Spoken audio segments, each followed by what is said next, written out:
Regardez ce qui se passe, 1004, 1004, 1006, 1004, le mois d'après, 1004, 1004, 1006, 1004, 1005.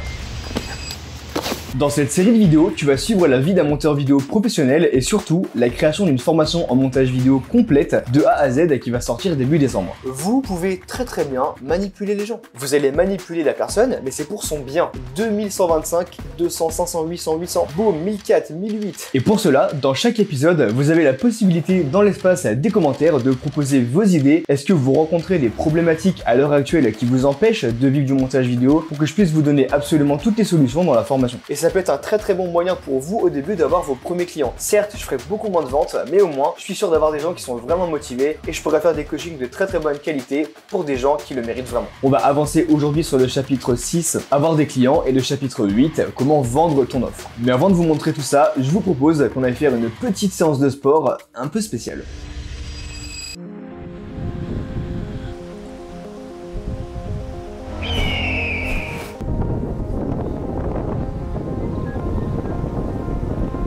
Aujourd'hui, entraînement side press. Donc le but, ça va être de faire des costales, des side flips, c'est ce salto-là, entre deux murs de précision. En l'occurrence, j'ai le premier à faire de ce bloc là-bas à celui-là. Et le but, c'est d'en faire à peu près 5 différents avec des setups différents.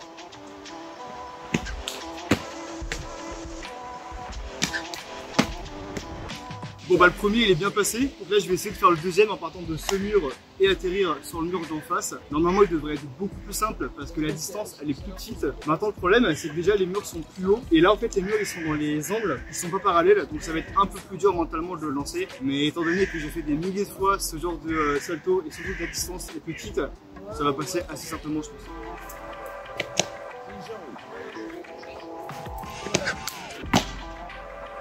Je vais en refaire un, parce qu'il n'était pas ultra propre. J'ai demandé à atterrir debout, sans bouger. On appelle ça stick, on verra bien. Bah voilà. Bon, j'ai un peu bougé sur la fin, mais il était beaucoup mieux que celui d'avant. Donc on va passer directement au troisième. Ça va être de là-bas jusqu'à là. Mais je vais changer d'angle, ça sera un peu plus simple pour voir.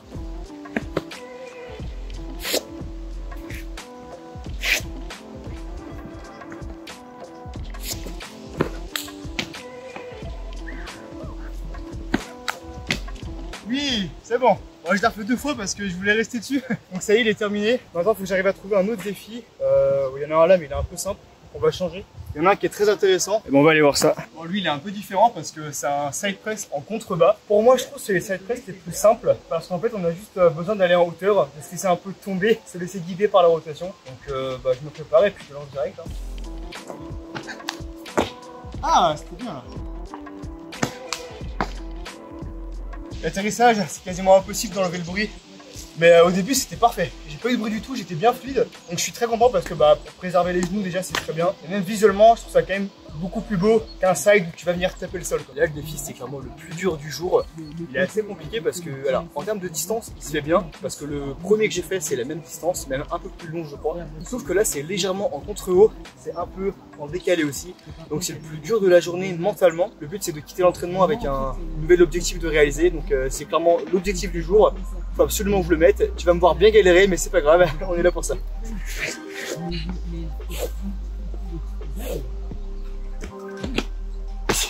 Okay.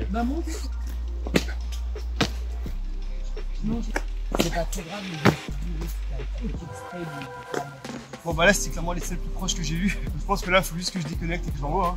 Hein. Let's go! Ah putain incroyable. Ah je suis très content. Je vais le refaire une fois pour vraiment pousser un peu le truc. Mais je suis très content, j'étais large, c'était évident.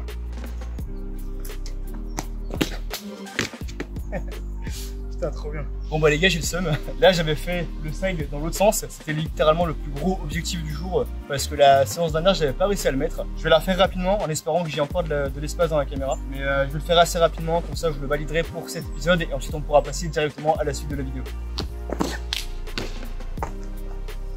J'ai trouvé encore un autre objectif, il est encore plus dur que celui d'avant, donc ça va, ça fait plaisir. C'est un contre-haut, donc je pars de bloc ici, j'atterris sur ce bloc là-bas. Je vais essayer de faire ça comme d'hab, petit à petit, en faisant des essais, en atterrissant devant, et je pense que je vais quand même l'envoyer aujourd'hui.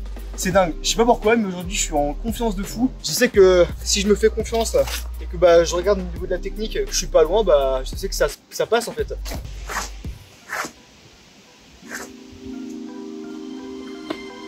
ouais.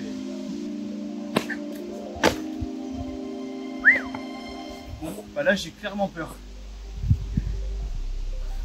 Le fait d'avoir le premier mur assez en contre-haut, j'ai l'impression que ça m'enlève un peu de détente dans les jambes. Je sais que je l'ai encore une fois, mais le setup est un peu différent, donc j'ai moins l'habitude. Ok. Là c'était bon. Ok. Ah fuck. Putain, il est chaud. Oh. Bah là je suis derrière la caméra, je pense que je vais pas le faire aujourd'hui, il est beaucoup trop loin, c'est une dinguerie. Enfin en fait c'est le fait qu'ils sont en contre-haut qui me dérange. Entre ce mur là et ce mur là, bah c'est un side press contre-haut. Et cette distance là, elle est un petit peu plus petite que de ce mur à ce mur. Donc ça veut bel et bien dire que techniquement c'est le side press le plus dur, le plus loin et le plus haut que j'ai jamais fait. Donc ça explique pourquoi j'ai peur. Je vais vous laisser pour ce petit training, j'espère que vous avez kiffé. Et puis bah nous on se retrouve pour la suite de la vidéo, hein, tout simplement. Allez c'est parti. Pour le chapitre 6, j'ai principalement travaillé sur le module 2, la création de votre offre. Plus précisément, comment vous allez présenter votre offre. Et c'est pour cette raison que dans ce chapitre, j'ai décidé de vous montrer la création de slides qui vont vous permettre, lors de la phase de closing, de présenter correctement votre offre. Le but ici, c'est de faire comprendre au prospect en quoi consiste ton offre. Vous augmenterez votre valeur perçue et en plus de ça, vous vous démarquerez de vos concurrents qui, la plupart du temps, vont prospecter, essayer de vendre leur offre sur Instagram, en message audio ou simplement en message normal, mais ils n'ont pas de résultat car ils ne peuvent pas parler de leur offre de manière claire et surtout, ils n'ont pas l'attention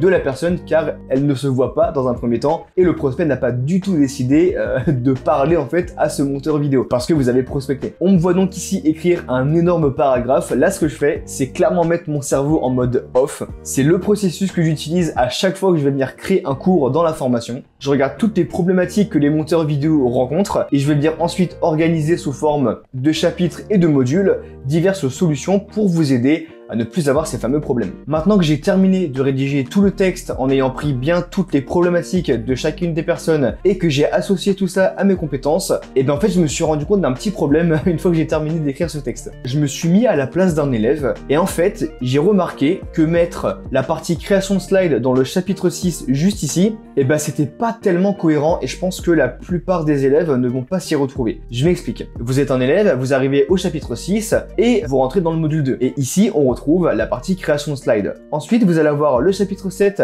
puis le chapitre 8, dans lequel on va parler de closing. Et dans le closing, il y a le fameux script de closing que vous allez devoir utiliser pour vendre votre offre. Le problème, c'est que les slides, vous devez les créer en fonction de ce fameux script de closing. Donc, au final, c'est beaucoup plus cohérent dans la formation de prendre le cours de création de slides et le mettre dans le même chapitre que le closing. Et c'est pour cette raison que j'ai décidé d'implémenter tout cela dans le module 1, closing plus slide. Tout simplement, là c'est beaucoup plus cohérent. Vous avez le script de closing juste ici et en dessous, créez les slides qui vont être en rapport avec ce fameux script de closing. D'ailleurs, ça me laisse penser que ici, hop, vidéo 3, bam, ça c'est pour les objections. Vous allez voir, c'est super intéressant et je vous en parlerai un petit peu plus tard dans la vidéo. Maintenant que la structure est bonne, eh bien il est temps de mettre au propre absolument tout ce que je viens de rédiger. Là on peut voir que c'est beaucoup plus clair et d'ailleurs si vous vous posez la question de pourquoi je mets autant de temps, pourquoi je suis aussi précis dans la création de la formation, des fois j'ai des scripts, je passe vraiment beaucoup de temps pour avoir la meilleure structure possible, c'est parce que j'ai deux objectifs principaux dans la formation. Je veux que grâce à elle, vous ayez toutes les connaissances essentielles pour vivre du montage vidéo, mais tout cela le plus rapidement possible. Et il est là le défi, savoir vous enseigner énormément de choses avec beaucoup de valeur dans un temps restreint. Parce que le but, c'est pas d'obtenir une formation de 100 heures, sinon ça serait pas digeste, c'est pas du tout ce que je veux obtenir. Et c'est pour ça que je suis aussi précis, que je scripte chacun de mes mots à l'avance, que j'organise très bien mes modules. Comme ça, je suis sûr que le jour J, je vais dire des choses qui sont cohérentes, qualitatives et surtout, j'aurai directement une idée de ce que je dois dire, donc ce sera très concis. Chacune des vidéos vont durer en moyenne 12 minutes. Si je pars du principe qu'il y a 200 vidéos dans la formation, eh bien on arrive à une formation de 40 heures, tout simplement. Et encore 12 minutes, franchement, ça reste quand même assez élevé. La plupart des vidéos, je pense, feront entre 3 et 5 minutes. Dans le dernier épisode, vous avez vu comment je faisais pour préparer mes coachings. Il s'est passé donc plusieurs jours depuis que j'ai réalisé le coaching pour la personne qu'on avait vu dans l'épisode précédent. Il me tarde trop d'avoir avoir son retour pour que je puisse vous le présenter. Peut-être dans l'épisode 4, on verra bien. D'ailleurs, pour ceux qui viennent d'arriver sur la chaîne et qui ne savent pas en quoi consistent mes coachings, eh bien je vais vous expliquer. Faut savoir que beaucoup de monteurs vidéo ont envie de passer au niveau supérieur. Et la méthode pour pouvoir y parvenir, c'est simplement d'être très bon sur After Effects. Savoir créer des illustrations dans le style d'Iman Gadzhi, de Rob de Bank ou encore Louis Doki par exemple. À la seconde, vous savez maîtriser ce genre d'illustration, vous avez la possibilité de vendre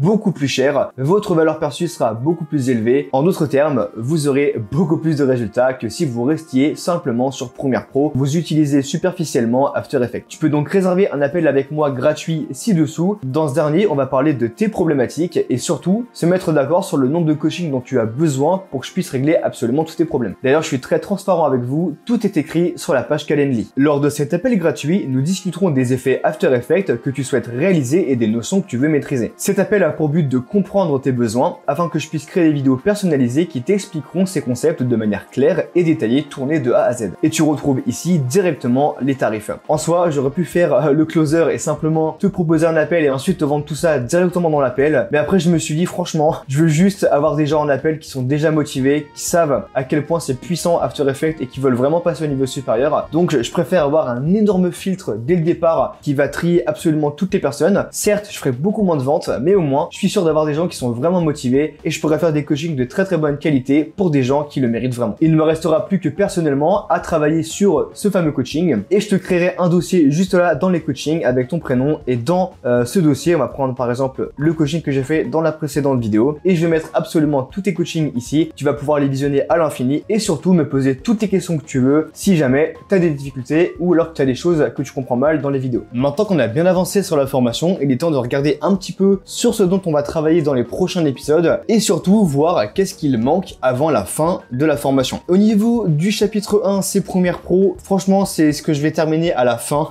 Tout ce qui est Premiere Pro, After Effects. Donc vraiment les deux modules ici. J'ai envie de proposer quelque chose de qualitatif, donc je vais le faire à la fin pour vraiment être conscient de ce que je fais au plus haut point. Ensuite, chapitre 4, c'est fini. Le 5, c'est fini. Création d'avatar client et ton offre. C'est sur ce dont on a travaillé aujourd'hui. Création d'offre. D'ailleurs ici, on peut mettre un petit coche vert parce que c'est terminé. Ensuite, je prévois un module numéro 3 et là c'est pour une plateforme de service qui s'appelle ComeUp. Si vous ne connaissez pas cette plateforme, c'est une grosse dinguerie. C'est comme ça que j'ai commencé personnellement il y a plusieurs années, il y a 3 ans pour être exact. Voici mon compte, je vais sur mon profil directement. Ça c'était mon profil vendeur. Alors là il n'y a absolument rien parce que je suis plus du tout actif sur la plateforme. Mais on peut voir le nombre d'avis positifs que j'ai eu et le nombre de commandes. Bon, évidemment, toutes les stats ici, elles ne sont plus là parce que je suis plus vendeur. Maintenant, on peut aller voir directement dans mon tableau de bord pour vous prouver que je dis pas de la merde. On peut voir ici que j'ai généré 13 000 euros. On peut voir toutes les factures également ici, 2021, 2022. Donc au début, je fais des 300, 100 euros, 50 euros, 30 euros. Donc ça va, mais c'est pas non plus ouf. Et quelques semaines après,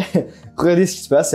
1004, 1004, 1006, 1004, 1005, 1004, bam, ensuite on continue, le mois d'après, 1004, 1004, 1006, 1004, 1005, c'est incroyable, 1005, 1004, hop, on continue, boum, 1004, 1008, c'est impressionnant, 2125, 400, 1134, 200, 500, 800, 800, donc j'ai vraiment bombardé sur la plateforme et ça peut être un très bon moyen pour vous au début d'avoir vos premiers clients. C'est une plateforme qui est excellente et donc pour en revenir ici au module 3, je vais simplement vous expliquer comment créer un compte ComeUp, comment faire en sorte d'avoir le plus de clients possible, comment vous démarquer dans la masse de concurrents qu'il y a sur cette plateforme et surtout comment vous pouvez convertir le plus de personnes possible sur la plateforme. D'ailleurs, ça me laisse penser que je pense pas que je vais garder le module 3 dans le chapitre 6, mais je vais plus le mettre dans le chapitre 7 parce qu'en soi, sur ComeUp, une fois que vous allez lancer votre compte, si vous avez envie de le faire évidemment, l'offre elle est déjà créée. Vous avez simplement besoin de rédiger l'offre, mais elle est déjà terminée. Donc ce qu'il vous reste à faire, c'est simplement l'habillage, le branding visuel, le packaging. Donc je pense qu'au final, c'est plus cohérent que je mette ça dans le chapitre 7 parce que ComeUp, si vous allez sur ComeUp, c'est simplement pour avoir des clients. Donc je pense que ouais, c'est beaucoup plus cohérent de le mettre. Donc ça fait 3 modules pour le chapitre 7 ici. Avoir des clients sur YouTube. Là pareil, j'ai pas terminé. Je suis en train de travailler sur l'écosystème que je vais vous présenter pour que vous puissiez avoir autant de clients que vous voulez grâce à YouTube. Le but de cet écosystème, c'est simplement de vous permettre de créer des vidéos avec beaucoup de visibilité et que ces dernières vous aident à avoir le plus d'appels possible dans lesquels vous allez vendre votre offre. C'est aussi simple que ça. Vous faites des vidéos, vidéos, vous avez de la visibilité. Dans ces vidéos, vous mettez un call to action, un appel à l'action vers des personnes qui sont intéressées par vos services. Vous prenez un appel avec ces personnes-là, vous vendez votre offre. Bam, vous avez votre client, tout simplement. Donc, je vais pas vous montrer l'écosystème. Vous le verrez un peu plus tard, je pense, dans les prochaines vidéos. Ensuite,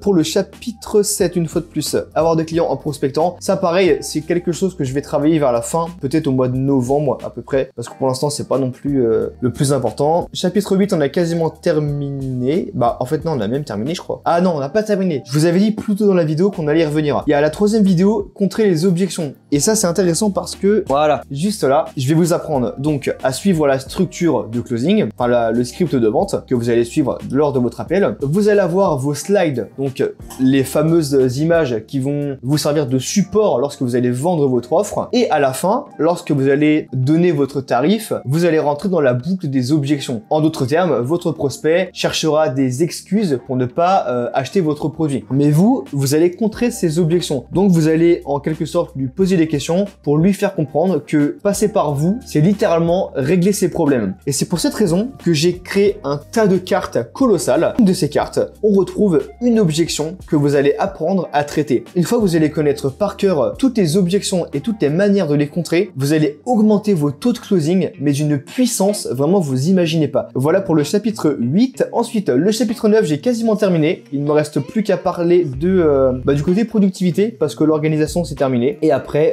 ce sera terminé, parce que le chapitre 9, c'est les breakdowns. D'ailleurs, le fameux coaching que j'ai réalisé dans la vidéo précédente, eh bien, il va se retrouver ici. C'est simplement un chapitre dans lequel je vais balancer tous les coachings que j'ai réalisés. Comme ça, vous aurez énormément d'effets très précis à réaliser. Ce serait bien pour la créativité. Et après, il y aura le groupe Telegram, etc. avec tous les bonus qui vont s'en suivre. Tout simplement. Donc voilà tout ce qu'il nous reste à faire un peu pour la formation. Et tout ça, c'est sans compter le marketing, la communication qu'il y aura tout autour du produit. Mais ça, on en parlera pour une prochaine vidéo. Sur ce, c'est la fin de cet épisode 3. J'espère que tu auras kiffé. Je te mets le lien en dessous si tu veux un coaching avec moi. On se retrouve pour l'épisode 4 dans lequel je pense on va parler de quelque chose de très intéressant, la fameuse page de vente de la formation. Tu verras, c'est extrêmement poussé. J'ai charbonné de fou. J'ai quelques plans où on me voit créer la page de vente en réel. Vraiment, tu vas être en immersion avec moi. Donc, je te tease un petit peu l'épisode 4, mais il faudra attendre quelques jours, quelques semaines. Et sur ce, on se retrouve pour une prochaine vidéo. C'était Donovan. Allez, ciao.